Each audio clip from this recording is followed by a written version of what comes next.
Hello, this is Vance, and this is Saturday, January the 14th, 2017.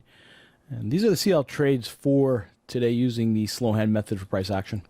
I thought I'd do something different and today to show individuals a couple of things. And what I'm doing here is I'm just showing what I write down as far as my journal is concerned. I've talked to a number of people over the years, and I find it a little surprising that some individuals don't really keep their own statistics. They don't keep journals, or they're not really, they don't think of doing it. I don't know. I mean, I've asked them. Some people do, but I try to do it on a regular basis.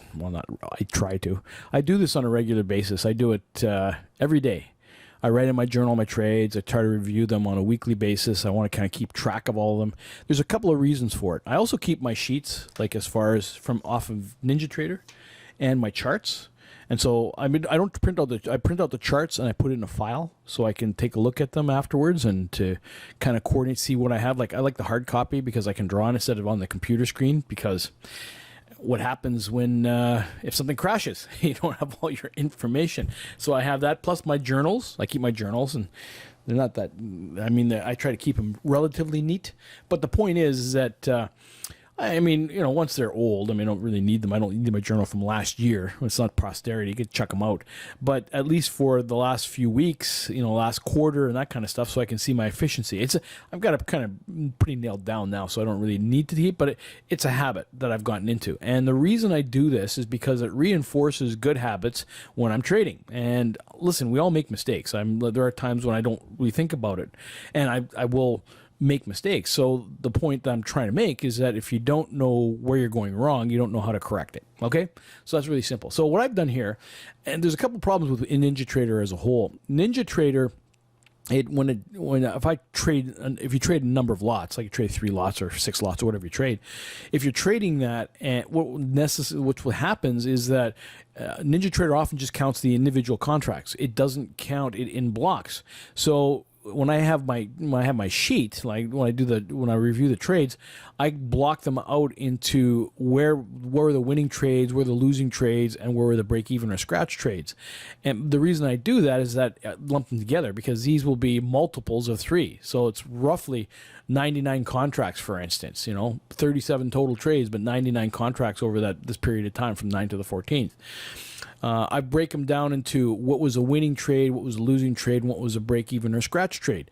And the winning trades are the ones that at least the first contract went to my target.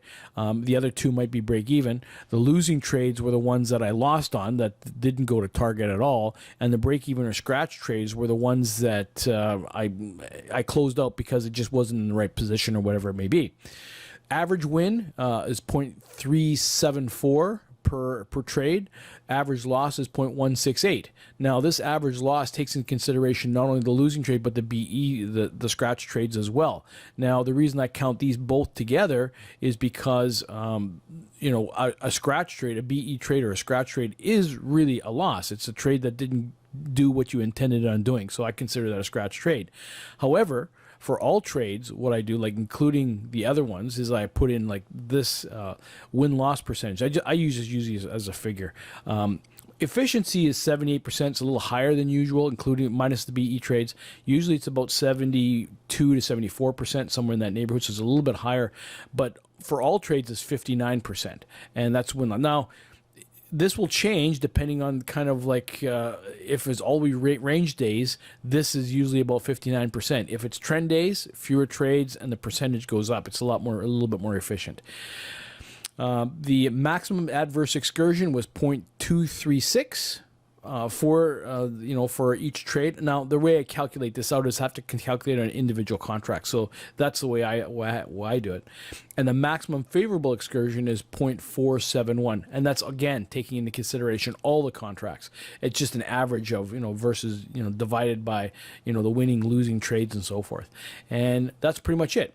What this tells me is that how efficient I've been. I mean, I know where I've made the mistakes, and then I can review this, especially on the printed out charts, against my the trade ledger.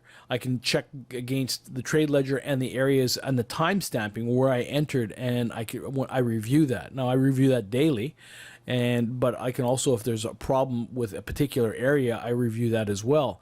And I also try to mark in those areas. And what doesn't include is the trades that I missed, or the trades that's why I mark off the trades where I could have gotten in, or why I review the areas where I didn't get in where I should have, that kind of thing. That's part of the review as well.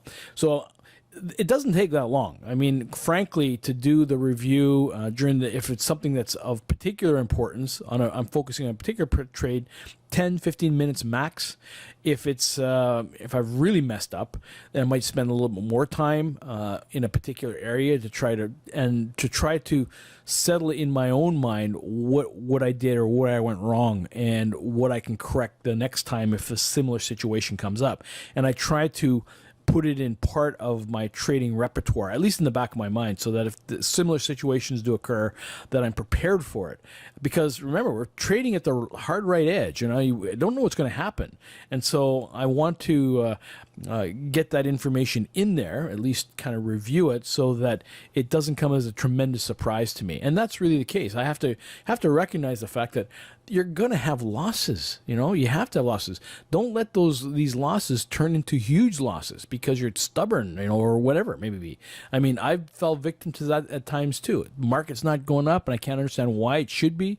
And the tendency is to really get overly caught up in it from an emotional standpoint. Anyway, that's what I'd like to talk about. So that's it for this. This is Vance. Bye for now.